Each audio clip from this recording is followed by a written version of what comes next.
ఆత్మారాం గారు CPI, CPM లేకపోతే Majlis party ఈ పార్టీలన్నీ కూడా పదే పదే చెప్పేది ఏంటంటే బీజేపీ పార్టీని కేంద్రంలో అధికారం నుంచి దించి తీరుతామని చెప్తున్నాయి.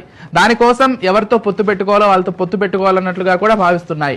మరి ఈ పార్టీలు అన్ని కూడా ఒకవేళ కాంగ్రెస్ తో కలిస్తే అది ఖచ్చితంగా బీజేపీకి మైనస్ అవుతుందేమో అన్న ఒక అనుమానం కూడా వ్యక్తమవుతోంది. దానికి సంబంధించి మీ పార్టీ నుంచి మీరు ఏం చెప్తారు? 3 సీట్ల నుంచి ఇవాళ 33 సీట్లకు వచ్చినాం. 17 రాష్ట్రాల్లో ముఖ్యమంత్రులు ఉన్నాం. 1443 మంది ఎమ్మెల్యేలు, ఇవాళ 333 మంది 303 మంది ఇవాళ ఎంపీలుగా ఉన్నామండి.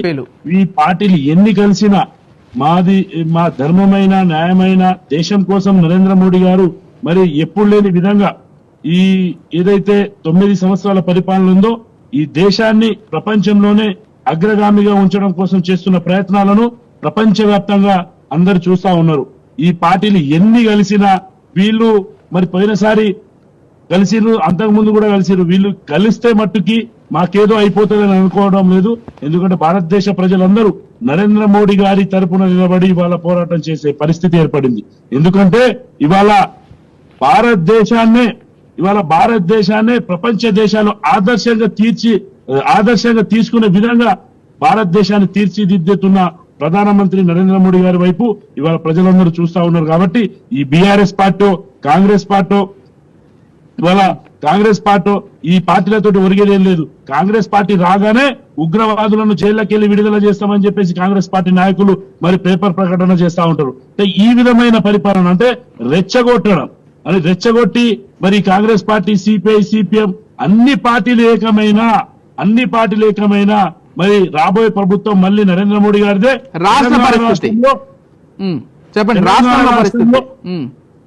తెలంగాణ రాష్ట్రంలో అదే చెప్పబోతున్నా. తెలంగాణ రాష్ట్రంలో గత ఎన్నికల్లో మీరు చూసి ఉంటారు. గత ఎన్నికల్లో ఏదైతే హుజురాబాద్ కావచ్చు, దుబ్బాక కావచ్చు, జిహెచ్ఎంసీ కావచ్చు, మరి 4 ఎంపీలు అనూహ్యంగా ఈ తెలంగాణ రాష్ట్రంలో కాంగ్రెస్ పార్టీని పొందబెట్టి తెలంగాణ రాష్ట్రంలో భారతీయ జనతా పార్టీ వైపు 4 ఎంపీని గెలిపించారండి ఈ తెలంగాణ రాష్ట్రంలో. అదే విధంగా ప్రజలందరూ చూస్తా ఉన్నారు. మరి ఇన్ని రోజులుగా 75 సంవత్సరాలుగా స్వతంత్రం వచ్చినప్పటి నుంచి కాంగ్రెస్ పార్టీ మోసం చేస్తా వచ్చింది. గతంలో ఈ 9 సంవత్సరాలుగా టీఆర్ఎస్ పార్టీ మోసం చేస్తా వచ్చింది. ప్రజలను నమ్మించి నయవంచన చేసి మోసం చేస్తా వచ్చింది. కాబట్టి తెలంగాణ రాష్ట్రంలో భారతీయ జనతా పార్టీ ప్రభుత్వం ఏర్పడడం ఖాయమండి. ఖచ్చితంగా ఎక్కడ చూసినా భారతీయ జనతా పార్టీ వైపు ప్రజలు తండోపతండాలుగా వస్తా ఉన్నారు. ఎక్కడ కూడా ఇక్కడ కాంగ్రెస్ పార్టీ పెరిగిందని ఒక టీఆర్ఎస్ పార్టీ పేడ్ మీడియా మాత్రమే ఇవాళ కాంగ్రెస్ పార్టీని హైప్ క్రియేట్ చేసి మరి త్రిముఖ పోటీ ఉంటుందని చెప్పేసి ఇవాళ బీఆర్ఎస్ పార్టీ మళ్ళీ దొంగతనంగా అధికారంలోకి రావాలని చూస్తుంది తప్ప ఇవాళ ఇక్కడ నేను ఒకటే చెప్తున్నా, ఈ సివిఆర్ మీడియా ద్వారా తెలంగాణ ప్రజలకు మరి నా సోదరులు కాంగ్రెస్ కార్యకర్తలకు నాయకులకు ఒకటే చెప్తున్నా, టీఆర్ఎస్ ని కొట్టాలంటే మీరందరూ గతంలో మిమ్మల్ని ప్రజలు నమ్మే విధంగా లేరు. ఎందుకంటే మీరు అమ్ముడు పోయిర్రు, మరి సాక్ష్యాలు ఉన్నాయి కాబట్టి మిమ్మల్ని కూడా ప్రజలు నమ్మరు. కేసీఆర్ ఆడుతున్న నాటకంలో కేసీఆర్ ఆడుతున్న పద్మవ్యూహంలో మీరు పడకండి. మీరు బీజేపీ పార్టీ, భారతీయ జనతా పార్టీలో కలవండి.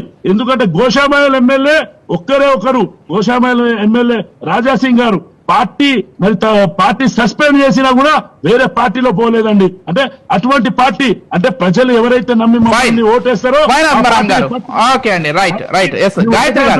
బీఆర్ఎస్ పార్టీని పొందబెట్టాలంటే కాంగ్రెస్ నాయకులందరూ కలిసి BRS party Bharatiya Janata party ద్వారా పొందబెట్టడం జరుగుతుంది. కాబట్టి భారతీయ జనతా పార్టీ ద్వారా పొందబెడతామని చెప్పేసి మరి ఈ సందర్భంగా నేను తెలియజేస్తున్నాను.